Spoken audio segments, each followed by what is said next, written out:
এখানে ব্যক্তিগত কোনো আক্রোশ নেই, ব্যক্তিগত কোনো আক্রোশের সুযোগও নেই। এখানে বর্তমান উপদেষ্টা পরিষদ সর্বসম্মতিভাবে তারা সিদ্ধান্ত নিয়েছে, আদালতের রায় যাই হোক, আইন আদালত যাই বলুক, তারা ইশরাক হোসেনকে ঢাকা দক্ষিণ সিটি কর্পোরেশনের দায়িত্ব নিতে দিবেন। এটির পেছনে আমি মনে করি সম্পূর্ণ রাজনৈতিক কারণ রয়েছে এবং ঢাকা শহরের একটি কর্তৃত্ব প্রতিষ্ঠার চেষ্টা যে তারা করে চলেছে একটি নতুন গঠিত রাজনৈতিক দলকে সুবিধা দেওয়ার জন্য, সেটি বাধাগ্রস্ত হতে পারে এবং সেখান থেকে প্রাপ্ত অর্থনৈতিক সুবিধা সেই দলকে গঠনের জন্য কাজে লাগানোর কাজ বাধাগ্রস্ত হতে পারে। এই সকল জিনিস বিবেচনায় তারা এই সিদ্ধান্তটি নিয়েছে। আইন শৃঙ্খলা রক্ষাকারী বাহিনী এই বিষয়ে একটি মামলা হবে, এই মামলার তদন্ত সাপেক্ষে তারাই চূড়ান্তভাবে বলতে পারবে, কারণ প্রমাণাদি ছাড়া আসলে কারোকে আমরা অভিযুক্ত করতে পারি না বা ব্লেম দিতে পারি না প্রমাণ ছাড়া। আমি কেবলমাত্র এটাই বলেছি যেটা বাস্তবের চিত্র এবং সত্য, সেটি হচ্ছে যার নেতৃত্বে এই হামলাটি হয়েছে সে এই উপদেষ্টার অত্যন্ত ঘনিষ্ঠ মানুষ ছিল, ঘনিষ্ঠভাবে কাজ করেছে, কিন্তু এই ব্যক্তি তো আরো অনেকেরই ঘনিষ্ঠভাবে কাজ করেছে। অতএব এটা আইন শৃঙ্খলা রক্ষাকারী বাহিনীকে তদন্ত করে চূড়ান্ত সিদ্ধান্ত দিতে হবে। বাংলাদেশ জাতীয়তাবাদী শ্রমিক দলের একমাত্র রেজিস্টার্ড নগর ভবনের একমাত্র শ্রমিক কর্মচারী ইউনিয়ন যেটি রয়েছে সেটি আরিফ চৌধুরী এবং বাবু তাদের নেতৃত্বে রয়েছে। এর বাইরে কেউ যদি দাবি করে থাকে তারা শ্রমিক দলের বা বিএনপির সমর্থক, তাহলে সেটা তাদের কর্মকাণ্ডের মধ্য দিয়েই প্রমাণ হবে আগামীতে যে তারা কি জাতীয়তাবাদী দলের সমর্থক কি না। তারা যদি এই বর্তমান উপদেষ্টার কথায় প্ররোচনায় এসে আমাদের উপরে হামলা করে এবং আমাদের এই আন্দোলনে যারা সবচেয়ে পরিচিত মুখ হিসেবে যাদেরকে আমরা প্রতিদিন দেখেছি তাদেরকে নির্মমভাবে আঘাত করে এবং একজন তাকে ছুরি দিয়ে স্ট্যাব করা হয়, তার লাংসে একটা ফুটা হয়েছে, আমরা জানি না তার কি হবে, এবং আরো কয়েকজনের খুবই অত্যন্ত খারাপ অবস্থা রয়েছে।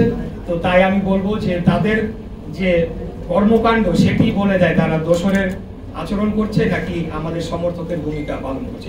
আমি তথ্য যেটুকু পেয়েছি এবং বিভিন্ন মাধ্যমে বিভিন্ন সূত্রে আমরা যেগুলো তথ্য পাই এবং যে সকল কর্মকাণ্ড বিগত 7-8 মাসে হয়েছে সেটির উপর ভিত্তি করে এবং বিভিন্ন ব্যক্তিবর্গের সাথে কথা বলে আমি এই বিষয়টি নিশ্চিত হতে পেরেছি।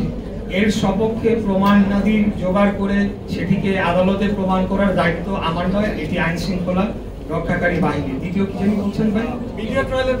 মিডিয়া ট্রায়ালের বিষয়টি হচ্ছে যে এটা আজকে থেকে নয়, আপনারা জানেন যে আরো জানুয়ারি মাস থেকেই এই ধরনের একটি মানে তৎপরতা শুরু হয় এবং তখন এটা প্রেডিক্ট করা হয়েছিল। শুরু হওয়ার প্রায় 2 সপ্তাহ আগে আমাদের কয়েকজন যারা এই সংক্রান্ত বিষয়ে কাজ করেন তারা প্রেডিক্ট করেছিলেন যে মিডিয়া ট্রায়াল শুরু হতে যাচ্ছে। পরবর্তীতে আমরা দেখলাম যে সেটি হয়েছে।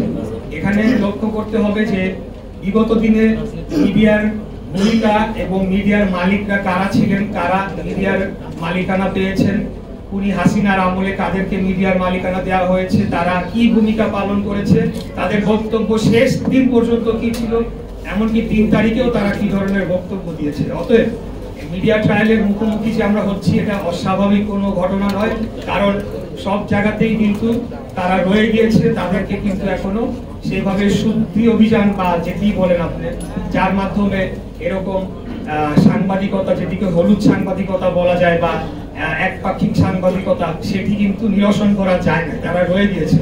বিশেষ করে যারা অনলাইন প্ল্যাটফর্ম, ডিজিটাল প্ল্যাটফর্মে কাজ করেন, মানে যে আমাদের মেইন স্ট্রিম যে মিডিয়া গণমাধ্যম সেগুলার যে অনলাইন প্ল্যাটফর্ম, সেখানে কিন্তু এখনো আমরা জানতে পাই যে বিগত দিনে যারা ছিলেন তারাই রয়ে গিয়েছেন।